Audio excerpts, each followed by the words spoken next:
Hello there, John Cuturillo here, the counsellor of your listener. Thank you for joining us for this episode. As usual, thank you to everybody who makes this work possible. And also, as usual, if you have concerns about yourself or somebody else, please do not take what you find in the media or on the internet as advice. Please seek advice from a professional or somebody else that you trust. If you are in Australia and are seeking counselling from me, you will find my contact details in the description of this episode. And in this episode, it is my pleasure to welcome Lauren O'Carroll, broadcasting to us from the United Kingdom. Lauren, how are you today? Thank you so much for joining us. I'm very well, thank you. Thank you for having me. It's my pleasure. Lauren, tell us about yourself and what you do. So I describe myself as an ADHD parenting coach. I first and foremost help parents who are raising neurodivergent children, but also I'm specifically interested in helping parents who have ADHD, because when I became a parent, I realised that the things that make my life difficult and have always made my life difficult are sort of my abilities to emotionally regulate and things like that, which I see as part and parcel of my ADHD to some extent, or at least my ADHD drives some of those challenges. And when I became a parent, I don't know, I thought somehow the sort of maternal instinct or something was going to fast forward me to this adulting thing that I don't seem to be able to do.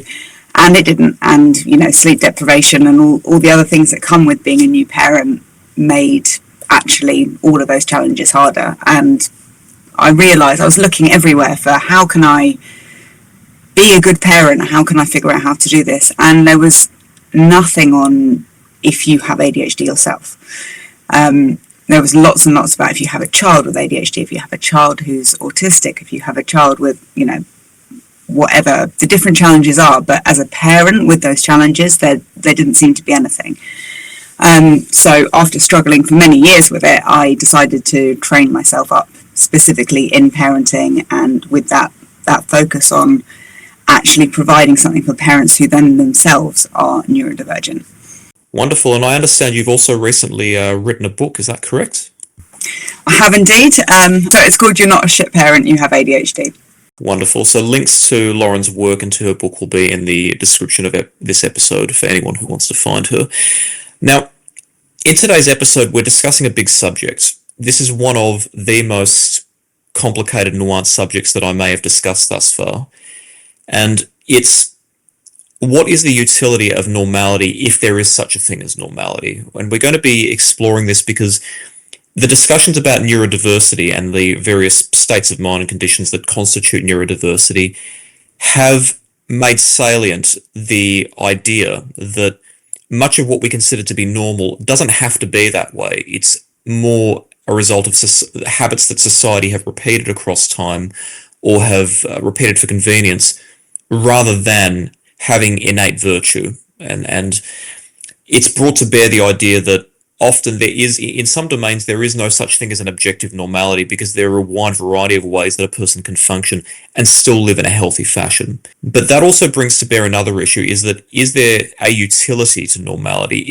Are there certain domains in which if we all conform to the same standards, we would actually be healthy within ourselves and as a civilization? Now, I was talking with you, Lauren, just before that we started recording, and something that I noted is that all too often it's difficult to discuss these subjects because there's still a lot of hatred directed towards people who have mental illnesses or who have disabilities or who are neurodiverse, and some particularly hateful rhetoric is framed as telling the neurodiverse or disabled community what's in their best interest by telling them you should try to be normal because that's what's ultimately going to help you succeed in society. Now, the problem with a lot of this culture war that we're fighting at the moment is that often certain ideas do have utility or are worth experiencing, but the only people who are heard are the people who take them way out of proportion and use them to inflict harm on people. And that is incredibly frustrating because it means that whenever any of us wants to address those particular subjects, it makes people immediately think that we must be siding with them, when in reality all we're trying to do is sort out what's useful from what's not. So I want to preface this by saying this is going to be a discussion whereby we try to sort out amongst both the popular and the not so popular ideas, what ideas are useful and what ideas are not so useful, what's healthy, what's not so healthy. And even if we don't necessarily agree with ideas, just asking questions about them so that at least we can understand where they come from and if there is any potential merit to them. But I just want to warn everyone out there that if you're someone who is hateful towards different groups, I want to suggest you really listen to what we have to say today and really look at the nuance, because the nuance is where you can actually really learn something and really reconsider what your position is on these subjects. So to start the conversation, Lauren, let's talk about just the term neurodiversity. Would you say that the term neurodiversity evolved because we started to realize that just because we are different, it doesn't necessarily mean we can't function. It's just that we function differently within different parameters? Yeah, absolutely. I think what's challenging, particularly around the narrative, is the way that we consume information now has changed so much. So, there's stuff on social media. You've got people's attention for a very short amount of time. So people sort of use hooks to lure people in, and those hooks are necessarily kind of things that are shocking. And I think when you're trying to get a message across, sometimes it feels like you have to be on one side or the other. And I think that's what we're seeing now, is this very much like a black and white. You're either saying everyone needs to kind of act the same, and then on the other side you've got, well, you just need to take us as we are. And actually I think there is a middle ground which doesn't really get heard, because nobody is interested in that, because it's hard to get people to listen for long enough to actually have these conversations, which is actually, in order to be accepted, in order, we have a survival function which requires us to find a way to kind of fit in to some extent, so that we can be, successful human beings, so that we can have a community around us. And, that goes right back. So we need to make space for them. We need to allow and celebrate neurodiversity. But at the same time, there does need to be some kind of socialization. And I think it's important to recognize the need for both. So I think for me, neurodiversity is about acceptance, and, us accepting everybody as they are, but also us taking the responsibility as neurodivergent people to learn what is socially appropriate. That's excellent nuance and an excellent way to start the discussion. So let's first of all address the elephant in the room, that so much of what we consider normal is just habit, and that we can live our lives or function in a variety of different ways and still be just as healthy and successful. I actually produced an episode with a guest, Lindsay Malkinson from North America, some time ago, and we talked about some of those aspects in which a neurodivergent person might not be normal, but is still just as healthy and just as functional as any person who's neurotypical. We have to acknowledge that our minds are incredible devices. They have incredible capacity, but they also have some limitations. And one of the limitations is that they function best when there's structure, and when there's some kind of set of norms across which they can take certain ideas as assumptions for granted and just work according to them, so that they can spend more effort on other tasks. That helps, and that's why I'm a big advocate for personal discipline, because personal discipline is a form of structure that really helps your mind. The problem is that on a large scale, it leads societies to develop ideas and norms that aren't necessarily, they're more rigid than they need to be, or they may not necessarily be the most helpful. I'm wondering, is there anything that you do that perhaps your partner might say is chaotic, or someone else might say chaotic, but actually within your own life, it functions just as you would expect it to? It's just that other people don't understand it, but it's fine it works for you? That's a challenging one, actually, because actually I guess the one thing, and it's not about like chaos so much as like maybe like exuberance or like energy, hyperactivity. Like, I think that I might get criticism for, like, Lauren, you're too much, you're too this, you're too sort of, my mum would say, like, you're very, like, a lot on your social media or things like that. And some people don't like it, and that's okay. I'm not for everybody, and I've had to really learn that about myself, that actually I'm not going to appeal to everybody.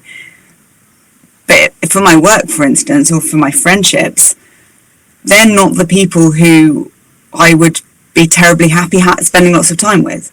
And they're not the people in my work who I'm necessarily going to be able to help so much, because I need that energy exchange in order to work at my best, in order to feel like I can come up with those light bulb moments and help them move forward in their parenting and really help understand their family. If they find the way that I am and I'm trying to pull myself back, I can't then release my genius. So I think that side of things is somewhere where I've absolutely received criticism, and I think it feeds my life in lots of ways.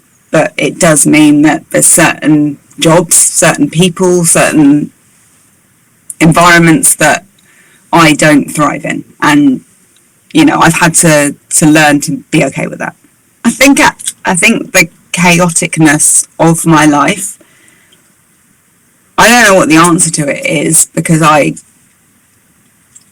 I'm very busy and I don't feel like I have time to sort my desk out, to sort the house out. I've got 2 young kids, I've got running a business, blah, blah, blah, social life, all the other things. What is the thing that's going to give? Well, it's the tidiness. Is it absolutely fine to live my life like that? No, it stresses me out. Like, the chaos in my head is externalized, and I know that if it's sorted and organized, I feel much calmer. But what I would say is the effort it takes for me to sort it out and organise it outweighs probably the benefit that it's going to give me. So if I could have somebody coming around and tidying up after me, would I feel calmer? Would life be more structured? Would my autistic daughter find life easier? Would my work be more efficient? Absolutely. It would bring massive, massive benefits to my life. Would I be able to do all the things that I find really important and I enjoy in life if I was to do that? No. And so I think that's, for me, that's the internal struggle all the time, because I actually do see the downfalls of that chaos. I don't think, people say it all the time, people with ADHD who kind of are disorganised and chaotic. Oh, well, it's organised chaos. Honestly, I'm going to say the bit that we don't say, which is, it's not, it doesn't feel good, actually. It really doesn't. Maybe for some people it does, but I'm yet to meet one. I think when you dig beneath that, there's often a lot of shame involved, because it's something that I don't want to say we can't do, because I could do it. But that would probably mean that I don't get to go to the gym, which is really important to me and helps me regulate. It would probably mean that I couldn't go visit my partner at the weekend because I'm at home organising. And actually, if I was at home organising, would I actually organise every weekend? Probably not. I'd probably find something else to do that's more interesting to me. So I wonder whether I'd love to ask you that same question, because I wonder whether it's different for a person with autism than ADHD. Something that brings to bear is when I was in my studies and I was practicing counselling with my school colleagues, it was once commented to me by a lecturer that your face doesn't change its expression much when you're talking to your clients, so they might think that you're not really listening. I did a number of different assessments where I had to do practice with simulated clients in my studies, my university studies. And in that first one, when I received that feedback, I said, okay, I'm going to test that next time. The next time I did a recording of a simulated counselling appointment, when I wrote my reflection afterwards, I noted that I did not change my facial expression much, which must have given the client the impression that I wasn't listening. It must be because I'm autistic. All of a sudden went, oh, no, it's not that bad. No, it's okay. You don't look like you're not listening. So it's almost as though the minute I mentioned I was autistic, it's like, oh, we better not offend him. But the reality, it's something funny that I reflect on. I wasn't offended, but the reality is that I've never had a client tell me I wasn't listening to them. So it's just we assume we know what body language means, but it's an assumption based on habit. It's not always the case, and it doesn't always mean that just because someone thinks that you have to make yourself work a certain way in order to fit in. It's just not always necessary.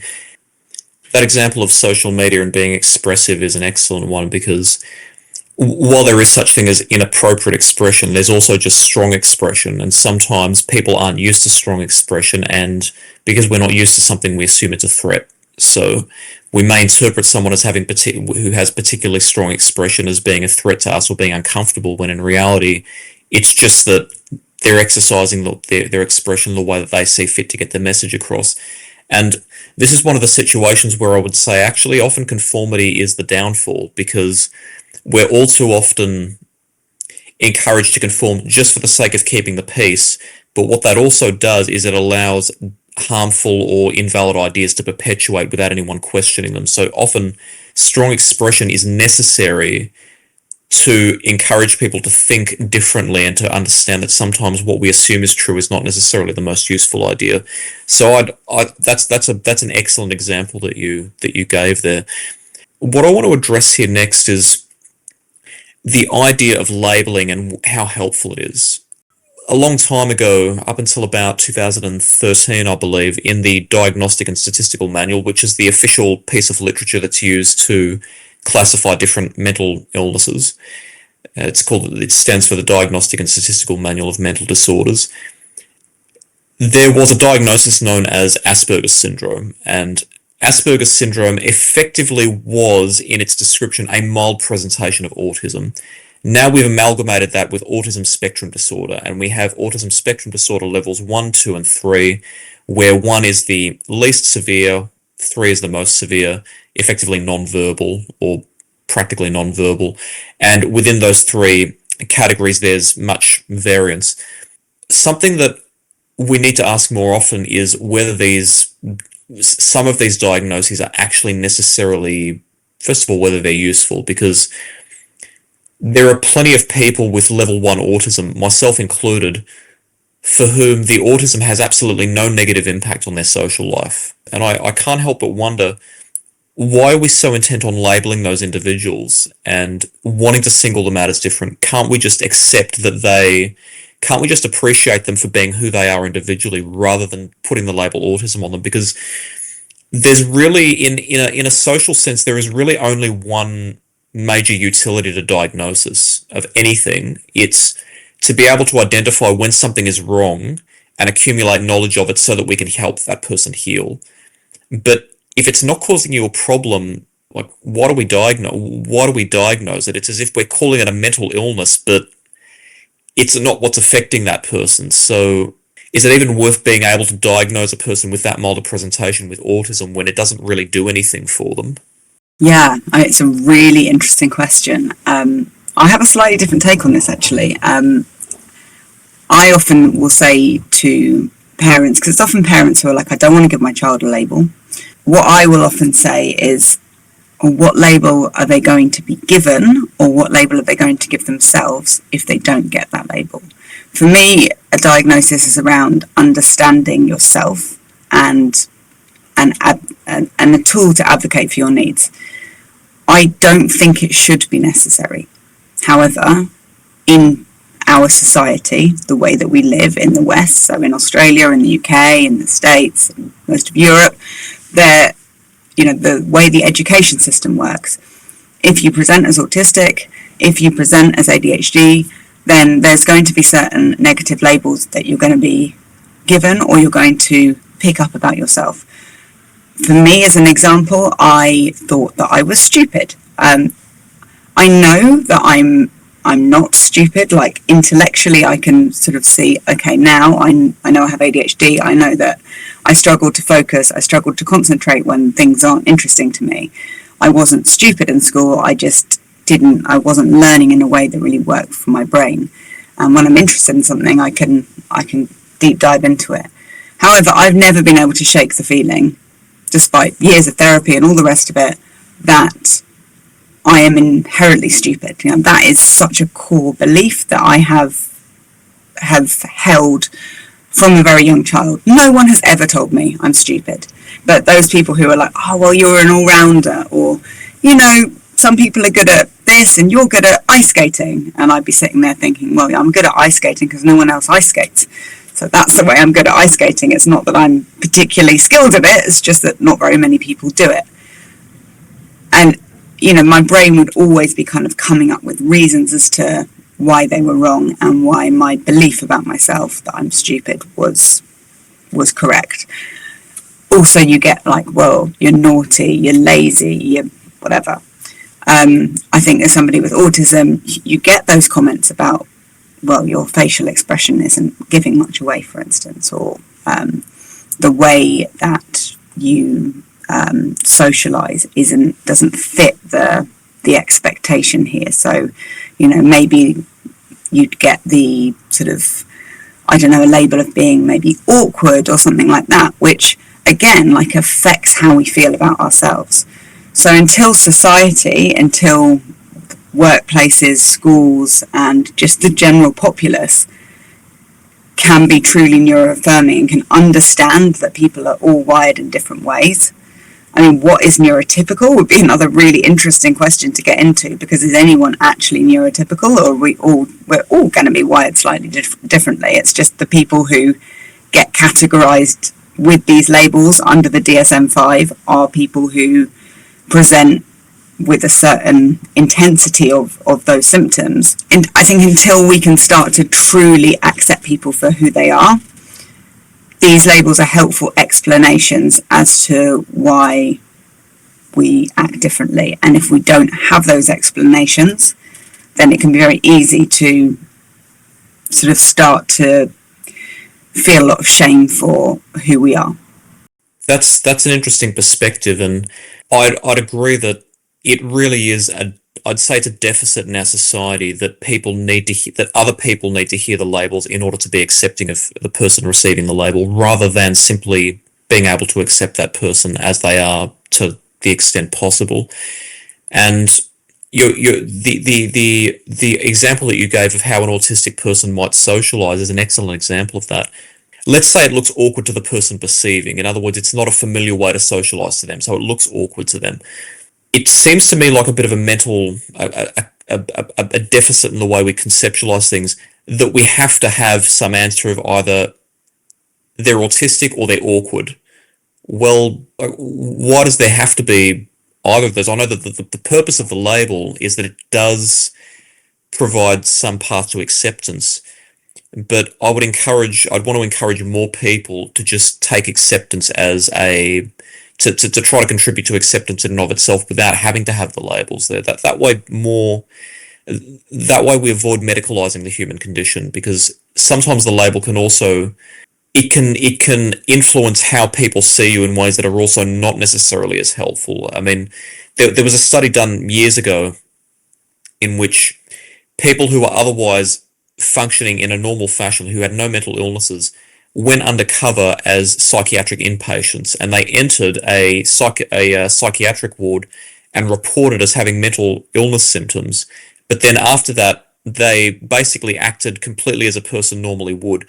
But reading the reports from the psychiatrists over the time that they stayed there, the reports all indicated that they were mentally ill, even though the way that they behaved was completely within what was normative.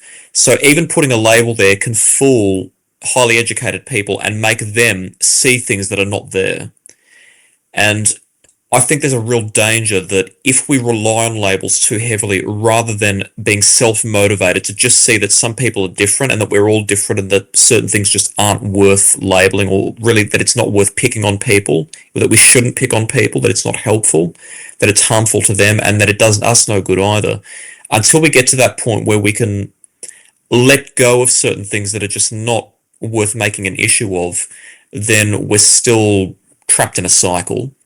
And I would like to think that one day we will see the sense in only labeling things when it is absolutely necessary to help that person. But for anybody outside those bounds, within the bounds of just learn to think more with a nuanced mind, and just learn to accept certain things as they are without having to make an issue of them.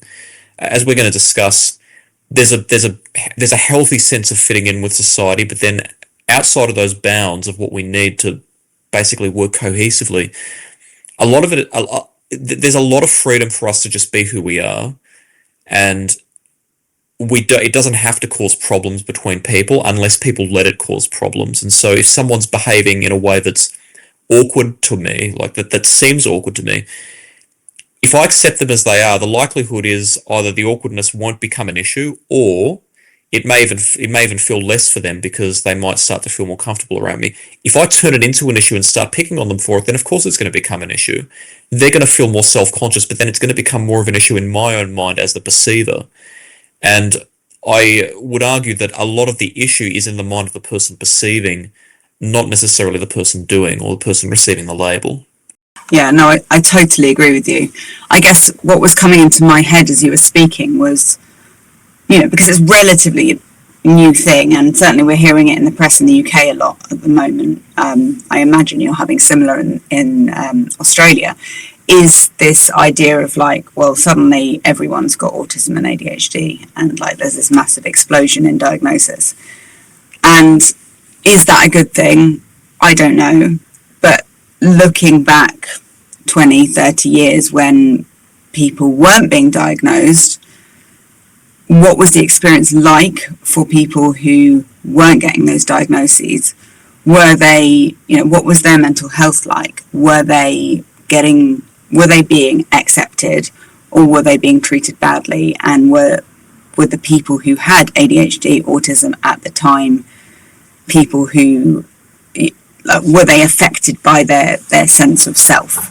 You look at the statistics for people with ADHD, for instance. I mean, they're much more likely to go to prison, to have addictive behaviours, to die earlier because of the way that we process stress. Suicide rates of accidents because of impulsivity and risk tolerance, etc. There's lots of impacts of not understanding your brain and looking after and giving yourself what you need in order to thrive, that I think having a diagnosis has enabled us to be able to do differently. Again, I think you're right. I think if we could sort of jump forward another 50 years, for instance, and actually people just understand that brains are all wired differently and we have a much more accepting stance, then maybe people don't internalize that I am bad because I'm not like everybody else.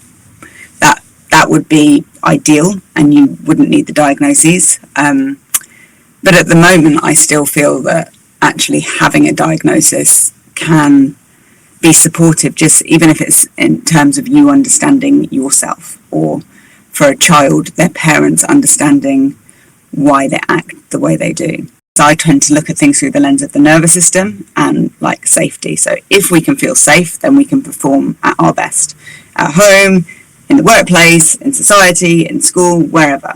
And for that, you don't need a diagnosis. So if we could get to a place where we're actually going, okay, how does that person's nervous system feel? Do they feel safe in this environment? How can we make everybody feel safe in this environment? Then we've got true inclusivity. Then we can, that would be the answer to me around how you can sort of stop labeling people. If we could get to a place where we're actually looking after the nervous systems of different places, looking at it as a whole, everybody needs to feel safe in this place. And how do we do that? That's how we become inclusive.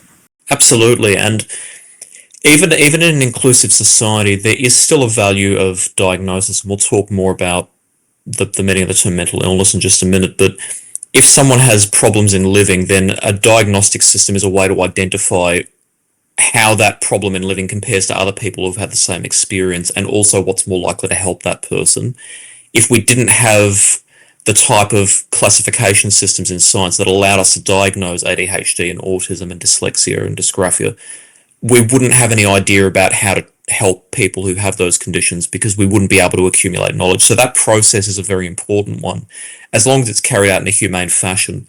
What I do wonder is, whether the label can become something of a self-justifying phenomenon. And you made reference to this just a minute ago. This is a very important subject to mention because I see it a lot, and no one that I've seen really addresses it as well. It's rare for me to see it addressed as sensitively and as in a balanced fashion as I think it really deserves. Our minds, one of the ways that our minds work, which none of us are immune to it, most educated psychiatrists are not immune to this. We can all fall subject to this bias. If we accept an idea as true, then our minds use existing information about that idea to then influence how we interpret new information that enters. It's called top-down processing. And that is a way for our minds to save mental effort. It's a survival strategy. At the same time, it can also lead us to miss important information. And there's also a process on which we function called reciprocal determinism that basically means that everything that happens within us and outside of us, so our own thoughts, our own emotions, our own actions, and then those functionings of other people outside of us and the interaction all have an omnidirectional effect on each other. If I think a certain way, it's going to influence how I act and how I feel. And if I act a certain way, it's going to influence what the outcome is. And when that outcome happens, it's going to influence how I feel and how I think. They happen cyclically. They self-perpetuate. And I work with this cycle a lot with my own clients. It's one of the main, in my opinion, one of the best ways to break cycles of habits that we want to change is by addressing that part of the process.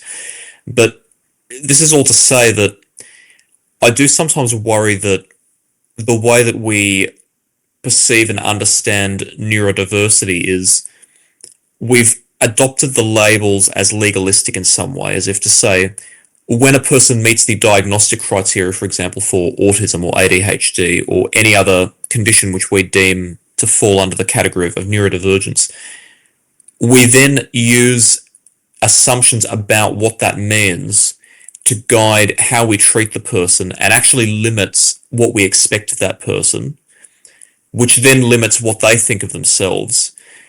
This is something that I see, this is something that concerns me a lot in disability care. Now, let me just give some context that in Australia, we have a national disability insurance scheme. It's nationalised social service for people with disabilities. A lot of clients on the NDI, or the NDIS as it's often abbreviated to, a lot of clients on the NDIS are autistic children, right? And I acknowledge, and it is very much the case, that autism to a certain when in a severe enough manifestation is a disability.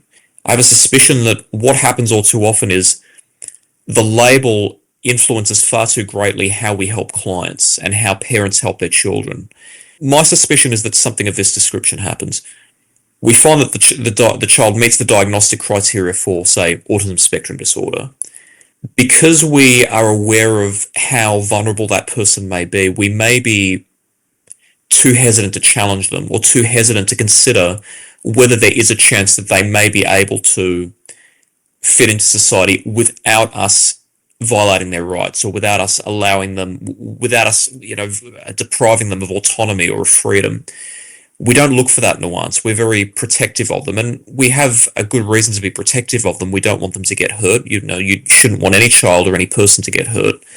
But with the intention of protecting them, we're perhaps a little bit too hesitant to look at what the boundaries are of what they can do in life or what they can do in school, etc. Perhaps because a lot of this has been unfortunately politicized and it's considered, whatever this word may mean, politically correct, not to push someone too much. Allied Health may not want to really stretch the boundaries of what a person can do. They're perhaps a little bit too hesitant of being called, insensitive when they may not be being insensitive. So they may not actually explore the boundaries of what are these persons' individuals' capabilities. If we make some allowances and make some adjustments, what can they actually do? And a child understands more than we think they do. Like, a child always understands more than they can communicate. So regardless of whether we see a child communicating something or not, their mind is active and they are exploring the world. It's just that they can't always communicate it to us as adults. So if we don't present challenges and just gently help people to see what their capabilities are, then people never truly know what their capabilities are. That's actually a lot of what we know about ourselves can only be learned through experience. And so if a child is never challenged, they will never learn what the boundaries of their capabilities are, which leads the child to basically repeat the same behaviors and the same functioning.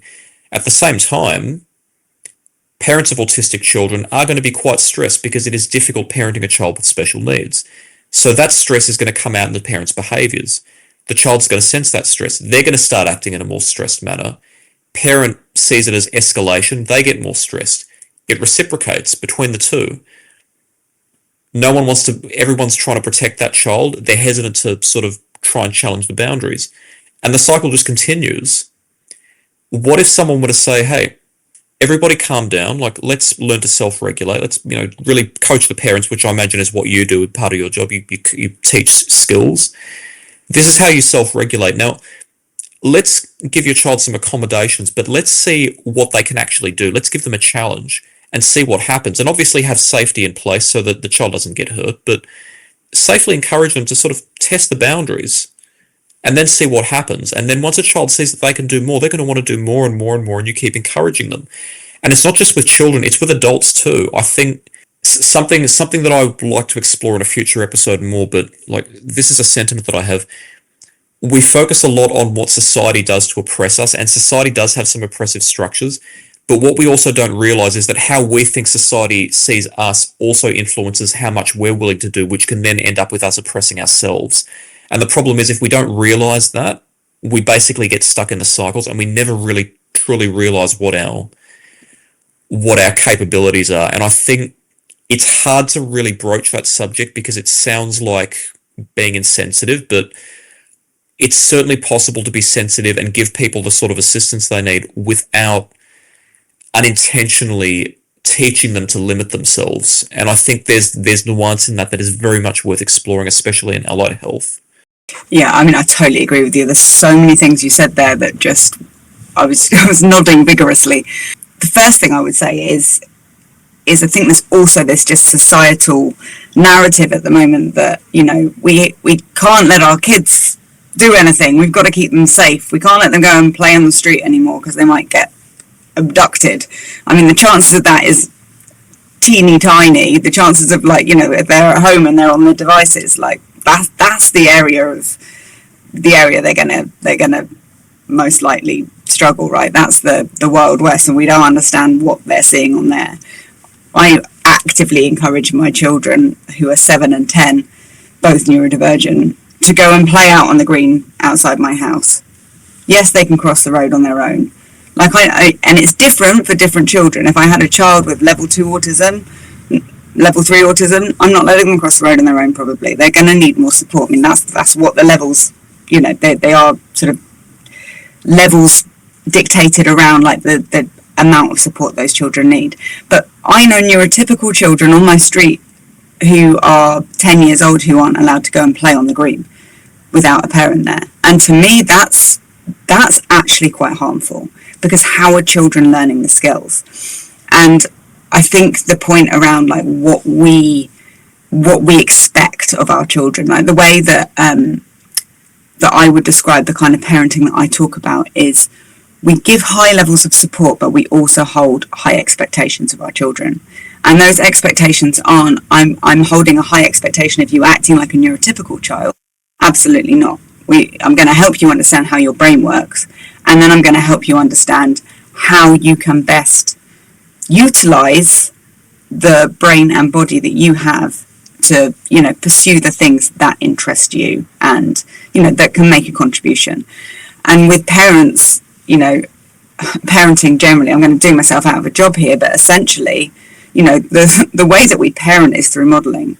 If we act in a certain way, if you've got neurodivergent kids, chances are one of the parents is going to be neurodivergent too. So are you stretching yourself? Are you, stretching the boundaries of what you can do? Are you challenging yourself to do things that somebody with a neurodivergent brain might struggle with? Are you trying to do that stuff and showing your kids that the things that they thought were impossible are actually possible? That's what's going to drive your kids to try and take those strides outside of their comfort zones.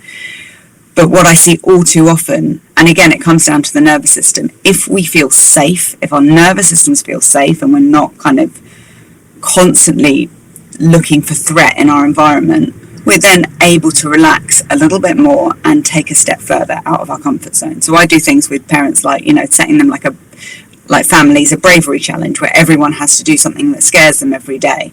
And that could be a tiny thing, right? It could be like going up one stair in your house without a parent standing next to you. For some kids, that's really scary. So it can be anything, right? But it's like something that scares you every day, so that our kids and the parents, because often it's parents who are fearful, are learning that they are okay when they step outside that comfort zone. Because I think we've become so used to sort of mollycoddling ourselves and our kids, and then a label just provides even more of that kind of like almost that cotton wool that you can't get out of it, and then it's like you're sort of being shaped by a diagnosis as opposed to seeing what you're actually capable of as a person.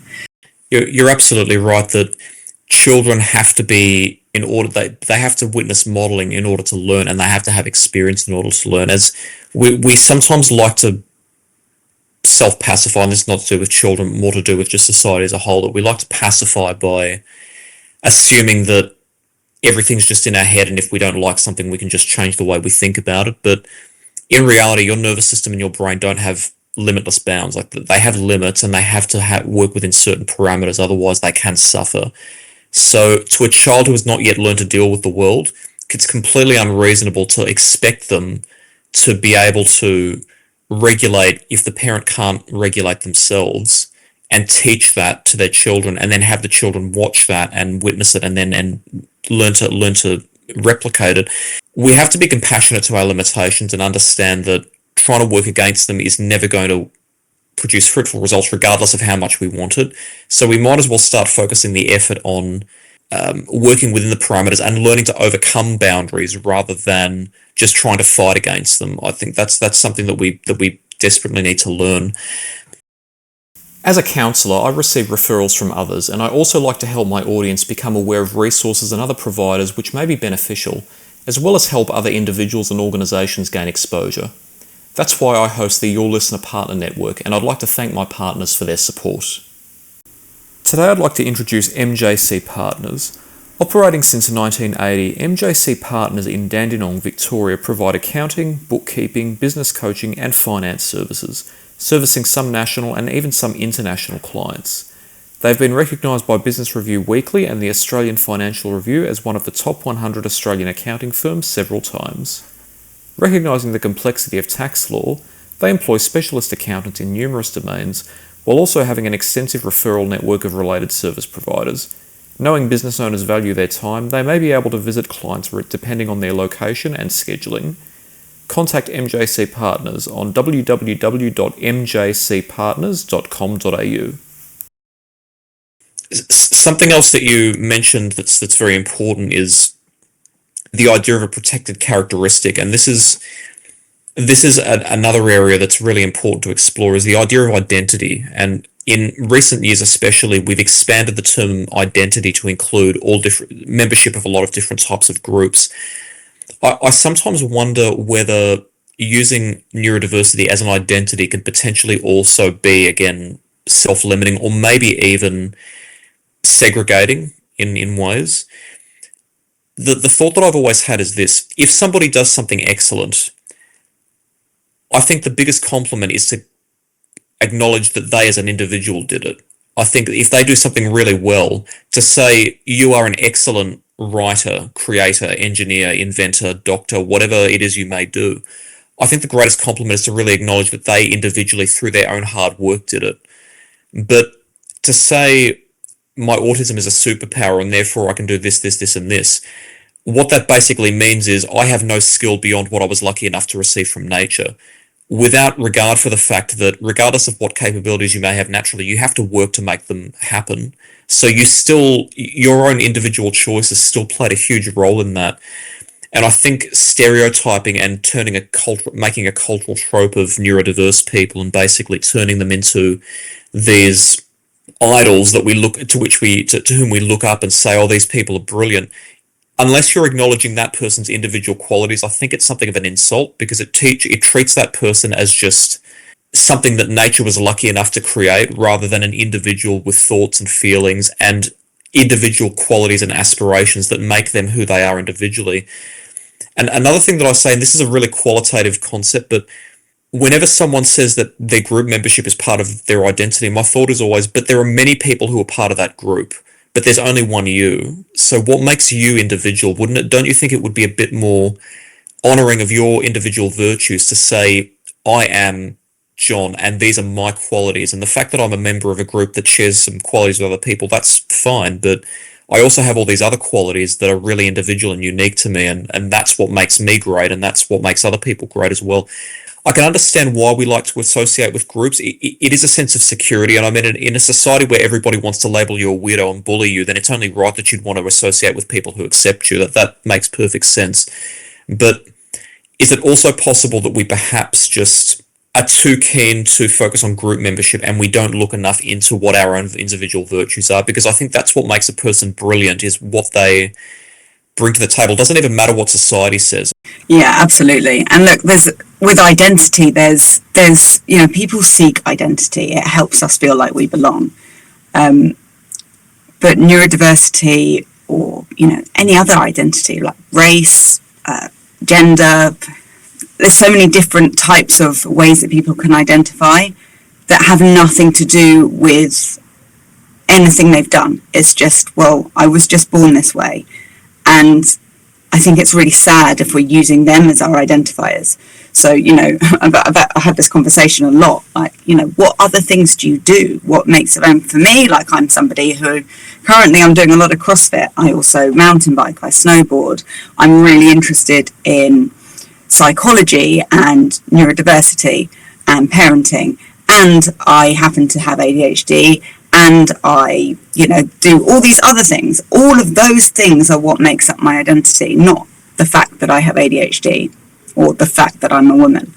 They are part of my identity, but they're not the one thing. And I think where people like really pull into like, this is my identity, that to me is a signal that actually they probably don't have very much self-belief. Or maybe, as you say, that identity has been kind of unintentionally forced on them, and it becomes what they see of themselves. And I think that's very, very limiting.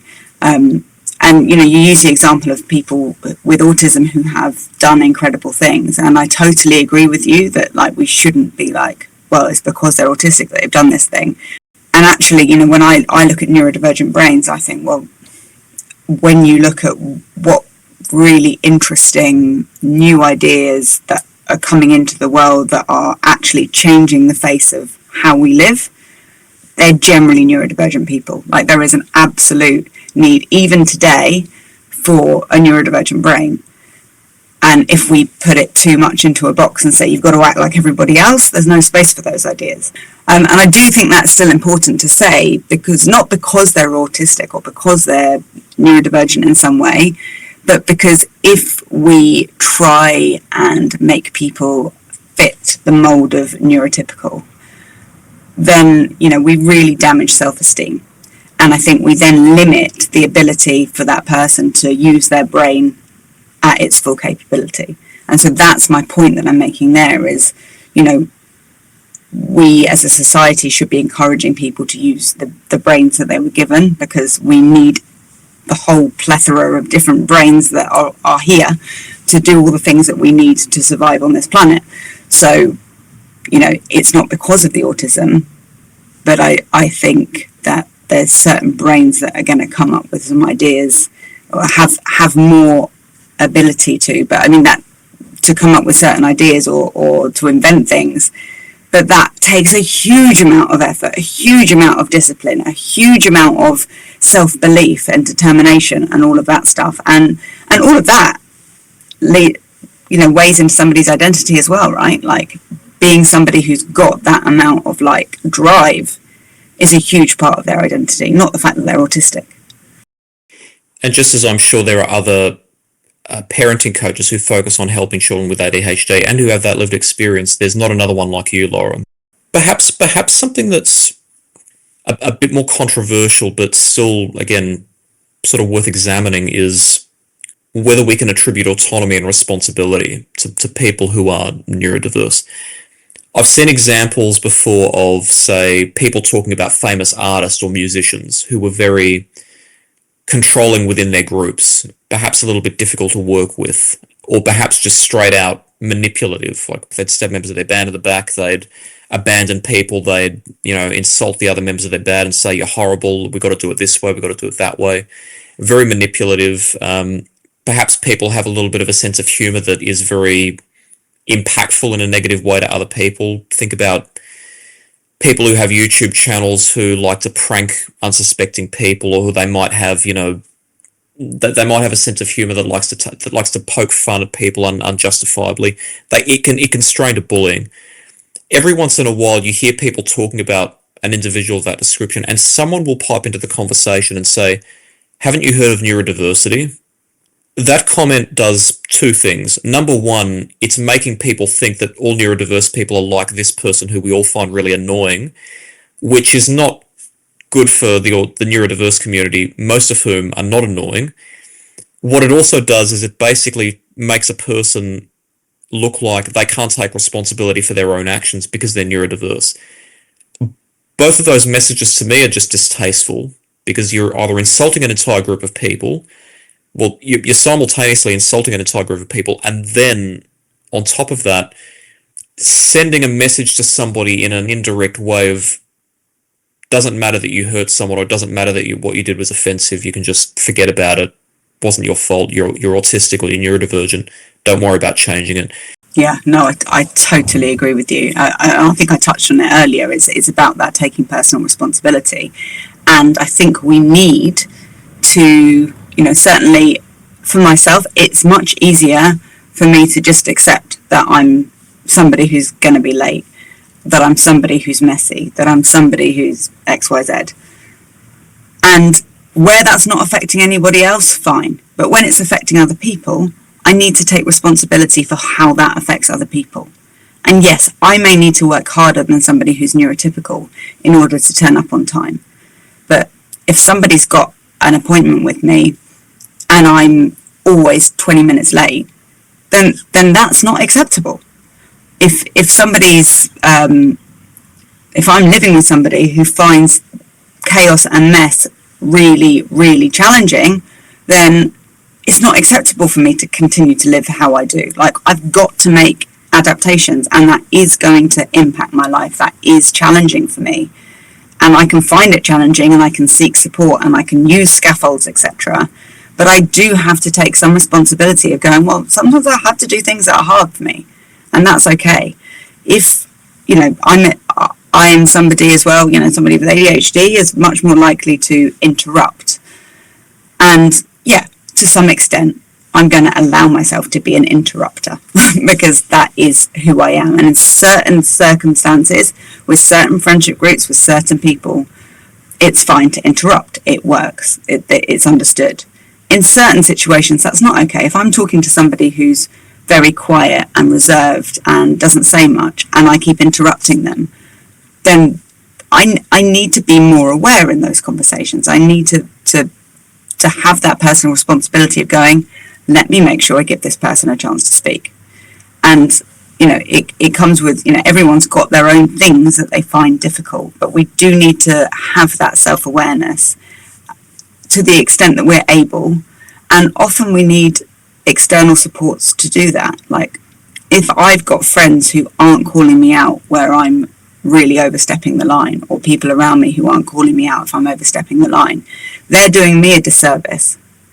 If they're calling me out every single time I'm a little bit messy or a little bit late or I'm interrupting, then that's going too far, because they've got to accept me as me. But if I'm upsetting them and eventually they're going to drop me as a friend, then that's not really fair on me. Like, give me an opportunity to change and shift my behaviour. And also, there's a big part of that around self-reflection and knowing who you are and and what environment you're in. And we've all got different capabilities for that, but I think it's a really important point. I think taking responsibility is often the bit that gets lost, where there's this narrative around like, well, I'm neurodivergent, so, or well, they're neurodivergent, so that's, yeah, haven't you heard of neurodiversity? No, that's got absolutely nothing to do with somebody bullying somebody. Because you're neurodivergent doesn't make you a bully. That's just somebody who happens to be a bully and happens to be neurodivergent. Two very separate things. I really appreciate that honest perspective, Lauren, and that's an excellent segue into the big issue, or the big subject here, is where do we strike the balance between integration and conformity and individuality? Where do we allow or be more tolerant of freedom? Where should we expect more conformity? And is there a utility to the idea that there is such thing as a natural normal that we should try to aspire to? This, I have to admit again, this is one of those subjects that is just so, it's really intellectually taxing, I have to say. It's so complex and nuanced. On one hand, as I said, our brains are not limitless. Like, we all have limitations. So it's just not reasonable to expect every person to be able to see the world in exactly the same way, and to be able to communicate in exactly the same way, to be able to think and respond emotionally in exactly the same way, and to be able to be aware of every minute aspect of their functioning. It's just not reasonable. You can't, no one's perfect. And at the same time, it's not reasonable to prescribe that the only good person is a perfect one. It's unreasonable, and it's rather inhumane. So we desperately needed, as a civilization, more acceptance of difference. That undoubtedly is something we did need. Here's the subject that I'd like to ponder: is normality always socially constructed, or is there some kind of natural construct of normality? And by that I mean every organized set of people, like civilizations, businesses, groups, community groups, whatever, societies need some form of standard. They need some set of norms about what's acceptable and what's unacceptable in certain situations, and overall what people should be expected to do within some limits. If we don't have those, we quickly become chaotic. And I mean chaotic in a sense that's just untenable. And I've actually observed in the past, and some people may not agree with this, but I've observed that we're starting to actually see a lot of this, and that our standards in society have dropped quite markedly. We came to a conclusion that all standards were just oppressive social constructs designed to oppress people. We've ridded ourselves of many of them, not all of them, but many of them. And what we've actually landed ourselves in is a circumstance in which people don't really ascribe to do the best for themselves and do the best for other people. People are taking an increasingly laissez-faire sort of approach to life. And our society has become, as far as I can see, less constructive, in the sense that, I've worked in places before where it was basically acceptable to turn up to work in your pajamas. Or, I've worked in places before where I've been on a video conference with other members of the team, and people have half their bodies showing on team. And this is not sexist. Like, I'm not saying it's okay for a man to do it and for a woman not to do it. I'm just saying this is an overall, that's actually what I've seen. People don't care about turning up to work on time. They don't care about replying to emails and returning phone calls on time. I mean, I've had people take, a year to reply to an email, like in social services. It's just ridiculous. People don't care about communicating anymore. They don't know how to write a business letter. They don't know how to spend time doing things that are constructive. They prefer to do things that are kind of, we've become more reliant on vices. And this has nothing to do with neurodivergence. Like, this is not the neurodivergent community's fault in any way. But the point here is that I think we need to, if we want a civilization to operate, you have to have some sense of what's normal and what's not, with leeway. So within certain bounds, when you say hi to someone, when you meet someone, you say hi to them, you introduce yourself, you talk, you come to work on time, you leave on time, you dress modestly, you know how to eat at the table, you know how to be polite to people in the street. All these things that, if we all ascribe to the same norms, society does function. Like, society can function. We can't function without it.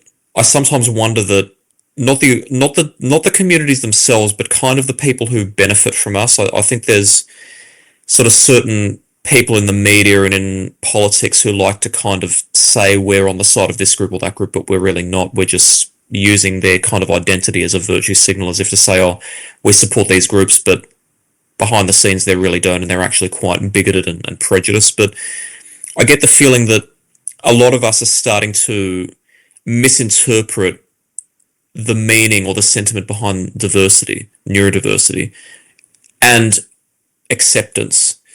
Acceptance means that we can't all be the same, and sometimes our brains just work differently, and we can't conform. That's fine. We make accommodations. We've taken that idea of acceptance to mean, well, just because some people can't meet the standard, it means we shouldn't have standards at all, and just all of us can just be lax, and it doesn't matter because go have fun and be young is basically the attitude.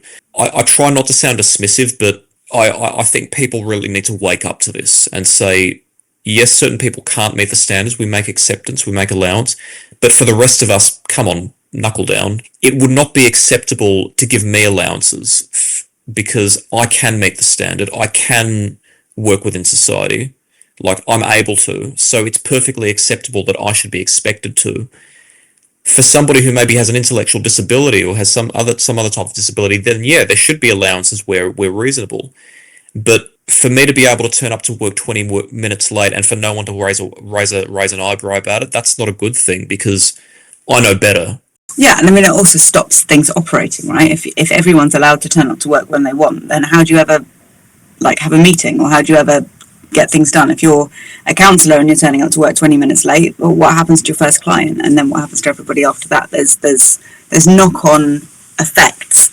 And yes, for somebody with ADHD, for instance, they may struggle to get in on time, so maybe the allowance that is made to them is, well, then you don't have clients at that time. But absolutely you have to then make up the time at some, it has to be fair, right? I think that's another part of it, and this is often something that I hear from people who don't have kids, for instance, is, well, there's all these allowances made for parents, and what about me? I've decided not to have children. And I find that quite a challenging one, because to one extent I kind of get it, but also you don't need that flexibility around, your child being sick and therefore having to pick them up in an emergency. It's not something that parents particularly want to happen. It's very inconvenient, and where workplaces have put in place okay, well, if there's some parental leave, or you can take some unpaid days off to do that sort of thing. I think that is an allowance that is reasonable for parents, and it wouldn't be reasonable for non-parents to ask for, because it's not something that a parent is particularly going to want to do. It's just part and parcel of especially if you've got a neurodivergent child who maybe struggles to go into school, for instance. So I think there is nuance between different people and what accommodations can be made for them, regardless of whether there's neurodiversity or not. But I think by having standards, it holds everyone to an expectation, and you meet that as best you can. And that's going to look different for everybody. But I think if we don't have a level of what the expectation is, then how do we operate? I think it's always useful to kind of look back to, when our brains were kind of, the structure of our brains, there's so much we still don't understand, but, they don't develop that fast, really. If you look at the kind of history of people, you look back to when we lived in caves, for instance, that, a lot of our brains are primed for that. And that's, when we're getting our sort of fight-flight response, it was there to save us from predators, not to save us from a scary meeting. But yet we're still going to have that response there. And I think, well, yeah, when we were living in sort of tribes, you had people there, you had the elders or whatever who were responsible for holding everybody to certain standards. And, if you fell short of those standards, then you'd be pushed away from the group and you wouldn't survive. And that's why we have these kind of tendencies to try and fit in. And it's just such a nuanced thing, because if you're going to burn yourself out in order to try and fit in, then the expectations of you are too high in that situation. We have to lower them to meet where your capacity is at. And for somebody else who doesn't struggle with that stuff, like, yeah, it's still hard because you've still got to set your alarm, you've still got to get up in the morning, you've still got to get to work.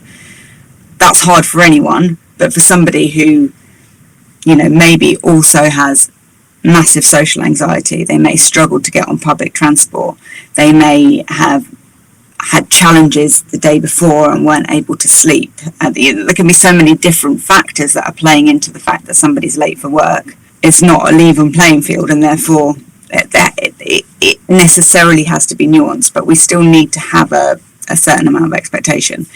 And I think some of what's happened in society today, and I don't think this is to do with ADHD, although the word dopamine is often just, you know, immediately you say dopamine and people think you're talking about ADHD.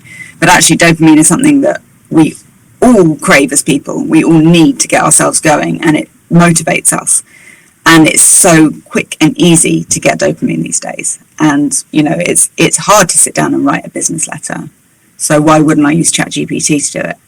Because that's going to be so much easier. And then we don't practice doing those things and we lose the skills. And now most people are going to go and use AI to draft their letters. To some extent, I think that can be quite useful, but I also think it's very dangerous because we're losing our brain's ability to do things and to think creatively and think outside the box. And if everything's done in AI, suddenly everything's just going to become very the same, and the world's going to become a very boring place.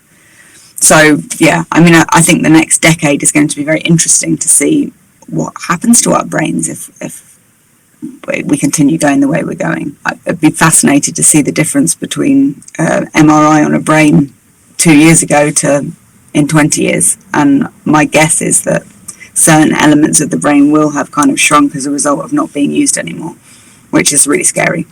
I agree with you, and you raised an important point there that draws attention to something that if, for example, a workplace has allowances for certain workers, if that upsets somebody else because it interferes with their job, you shouldn't really be blaming the person for whom the allowance is granted. It should be more on the workplace to plan for what happens if they have to make that allowance. If you're going to, I know affirmative action and mandated allowances can be a bit of a controversial subject, so I won't dive too deeply into it lest we get stuck on a tangent. But if a workplace has a choice, then when they make that choice, they also have to make sure that they can accommodate for it, that they can allow that choice not to also impact other workers, or if it's going to impact other workers, don't blame the workers for lack of productivity if it's something outside of their control that caused it. The disabled community or different members of different groups often get the blame for spreading certain ideas when it's actually not them spreading them. It's people claiming to act on their behalf spreading the ideas because they're using it to enhance their own social image without realizing that that's not what people of those groups actually want or would have requested. We've started making differentiation between neurodiversity and mental illness, even though they're both diagnosed using the same systems. And over time, we've expanded what neurodiversity means. So it used to mean autism and A.D.H.D. Now it also means dyslexia, dysgraphia, dyscalculia. I believe some people have started including OCD under neurodiversity. I don't know if any other mental conditions are included under it, but do you think there's a risk in that we start ignoring that certain conditions actually are illnesses? And not to say that the term mental illness is actually still has a lot of taboo associated with it. And what I see is, even though people are starting to desperately trying to change the perception of mental illness and say, well, mental illness is not a bad thing, it's not your fault if you have a mental illness, people are still keen to avoid the term mental illness entirely because they still feel uncomfortable about it. They still think implicitly that if you have a mental illness, that it means something bad about you as a person in terms of your personality. And I think that's actually quite a counterproductive move, because some people call what you've experienced organized chaos, but you've reflected on that and said, well, actually, it's not actually an easy experience for me. I don't view it with pride. It is actually a real challenge. I think trying to avoid the term mental illness and saying, oh, this is not a mental illness, that's a stigmatizing term. Implicitly, what I hear is I'm uncomfortable with people who are mentally ill. So I don't want to use the term because it avoids me being uncomfortable. But a person who actually has a mental illness is going to suffer by definition. It has a real impact. And I think the best thing you can do for that person is offer them assistance that's centered on them and humane, not just try to be nice and avoid using terms that might be stigmatizing when there's actually a real reason that you need to recognize what's wrong. Are we starting to include actual mental illnesses under the umbrella of neurodiversity because we're trying to destigmatize them? But is there a risk in that of potentially ignoring that sometimes something does have a real impact on someone's life and really needs that they may want intervention, they may want help to live a more calm, less disrupted life? I think you hear the same with neurodiversity, right? And like whether it's considered to be a disability or not. And again, it's like, well, I don't consider myself to have a disability. Okay, well, what does that say about your perception of somebody with a disability? I think all of these things should get the same support and the same help. And not the same, obviously, it needs to be relevant to whatever the mental illness or the neurodiversity or the disability is. It needs to be tailored for that. But I kind of feel like whatever label we're giving it, whatever category we're putting it into, it shouldn't change the fact that those people need some kind of support, whatever that looks like, and that should be given regardless. It might be different in Australia to in the UK, but I think the terms are very, very loosely understood by anyone who's not a professional. So I wonder whether it's more us professionals kind of how we can see it and what, I mean, often the way that I see the categorizations made are in terms of like, well, what kind of support can be available then? If we call it a mental illness, if we call it a disability, we might get access to different funding than if it's neurodiversity, for example. But yeah, I do take your point. It's an interesting one. I haven't really thought about that. As a point of interest, if you don't mind me asking, do you consider yourself to have a disability by virtue of having ADHD? Interestingly, I don't really, because I don't feel that it impacts me enough that it disables me. I feel like I can get by without support. It's just that support makes things a lot easier and therefore makes things a lot easier for the people I live with, for my family. I'm able to regulate better, etc. So I don't know. I mean, some days I would consider it a disability and other days I wouldn't. I guess for me, disability needs to impact somebody more. Some of it, I suppose, would be around a kind of almost like an imposter syndrome type thing. I don't feel like it's fair for me to claim it as a disability compared to what I see from many people I know and work with who are disabled. Yeah, I don't know. It's a really, really tricky one. If there was open access to funding for everybody and there's sufficient funds to support everybody, then maybe I would. But yeah, for me, I guess I kind of see it on a tiered system of, well, who needs this most? And actually, if I'm using that term, I'm probably using it to get something that I probably don't need as much as somebody else. I have exactly the same evaluation, but neither of us think ill of anyone with a disability. It's just that the term does not accurately describe our own situations. Just changing the language or changing the conceptualization doesn't address the stigma, address the stigma at the heart of it. If we make assumptions about people who are mentally ill or disabled, then that's the problem. Our assumptions are the problem. So change the assumptions, challenge the assumptions, but we still have to be willing to say that certain things do impact our lives, because otherwise how can you help someone if you're not willing to acknowledge that it's having an impact on their life? But it also doesn't help us as a society because it makes us avoidant of challenge. It makes us so focused on avoiding the fear of offending someone that we're not willing to actually approach people and work with them and help them. Yeah, no, I completely agree with you. And I think certain cultures are better at this than others. We're not very good at talking about feelings and emotions, and particularly when they're ones that society deemed to be negative. You know, like that's one of the things that I will often encourage parents to do, is to reflect on what their relationship with sadness is, for instance, because often one of the first things their kids need to do is a lot of crying. And the parent needs to learn how to sit with their child when their child is upset.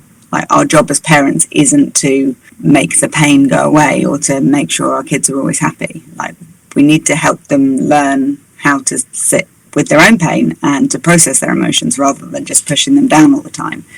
but that's something that we're very good at doing in the West, is pushing down our feelings and pretending they're not there. And actually, I think part of that is talking about mental illness and talking about, it's okay to be sad.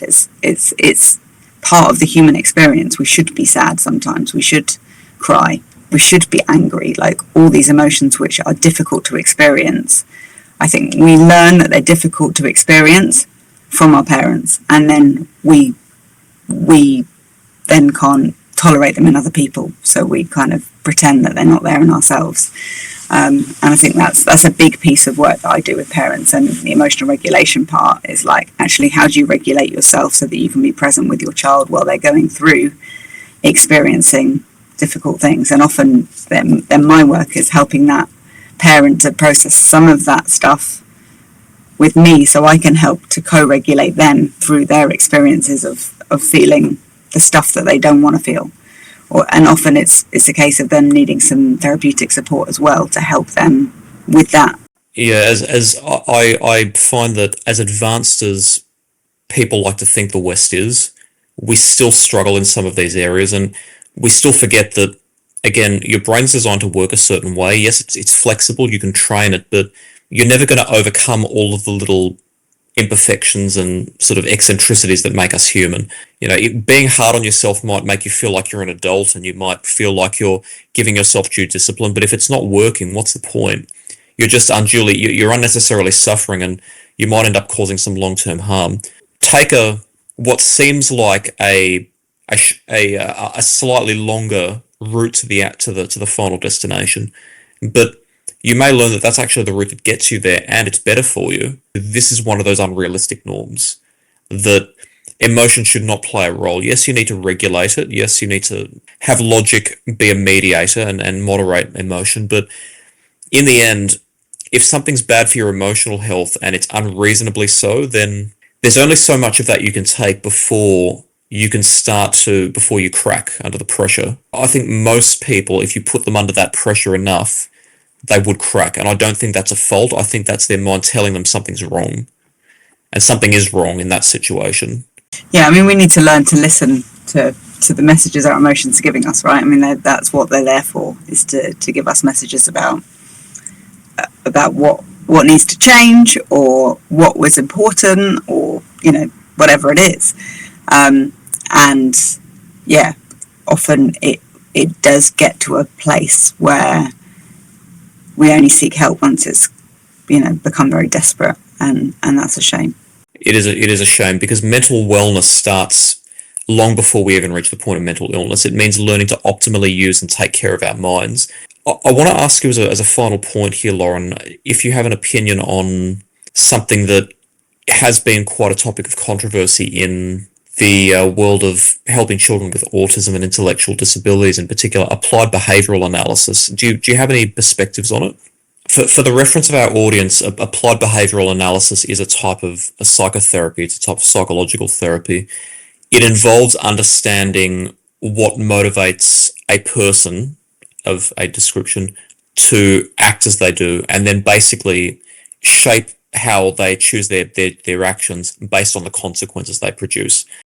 Feels to me a lot like it's a way of working with somebody in order to try and make them neurotypical, which I don't like. I think some practitioners can do it in a neuroaffirmative way, where you're actually just supporting that person to, I guess, achieve some of the things that we've talked about today. And I think if it's done like that with somebody sensitive to it, who really understands, and it's very clear on the fact that I'm not trying to make this person neurotypical, I'm just trying to help them to adapt some of the things that make their lives difficult, and help them to fit in a way that is conducive to them having a good life. But I mean, again, that's all so subject to interpretation, right? Like, it's generally, as a discipline, I really struggle with it. It wouldn't be something I'd encourage clients to go for, because, essentially, I mean, the lens that I use is, as we work through nervous system, I believe that kids will do well if they can, and if there's poor behaviour, then that behaviour is a sign that something's wrong. So rather than trying to teach them how to mould and adapt their behaviour, let's look at what's happening to cause that sense of not being safe, or that lack of connection they're feeling with you, and they're using their behaviour to try and get connection. Let's look at that. Let's look at what's behind it, and then the rest follows. Those are excellent points, and classically what that has basically involved doing, I'm going to describe it in very rough terms here, but this is effectively what we're looking at, is working with, it's often used to work with children with intellectual disabilities and with autism, and when they behave in such a manner as that is deemed undesirable, we either punish it or we force them to undergo treatment in which they are forced to act in a manner deemed desirable until they basically do what we expect of them. That's how it was done classically. If you do it well, and I think there's great potential in this, but as you've said, too many people misuse it, which makes it quite a controversial issue, but there's great potential in it, and we actually have a framework that we use under our disability care here, which I hate wordplay and just making up new terms for the sake of it, but positive behaviour support, which is basically behaviour therapy, but it involves understanding that when someone chooses an action, they don't just do it for the sake of doing it, they do it because they have a need. It involves recognising what the need is and then helping that person choose a different action that's going to get them the need without the distress. Key recognition is that if a person is acting up, which means having a meltdown or acting in distress in a rather extreme or aggravated fashion, if they're severely autistic or intellectually disabled, that's actually an indication that they're in distress. They're not trying to make other people distressed. They're in distress and they're just trying to express it. So the way to help them change that isn't to punish it. It's to show them in ways accessible to them that they can get what they need without having to express distress. And you do it through positive reinforcement. And very quickly they learn, hey, I can get what I need and I don't have to be distressed about it. That's actually a really powerful approach, but you have to be really sensitive in it. You have to be very, very careful in it.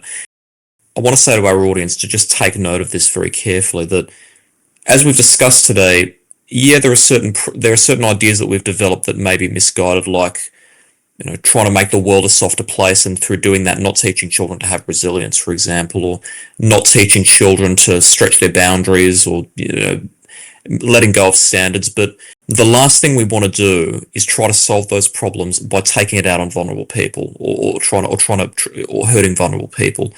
Ultimately, what I think we should all want is all the good people of the world to be able to live better lives, to be able to overcome their challenges, to be able to be better within themselves, for us to be better for other people, for us to help people more, for us to be able to work together towards common goals. And we have far more goals in common than we have in contrast if we actually think about it more carefully.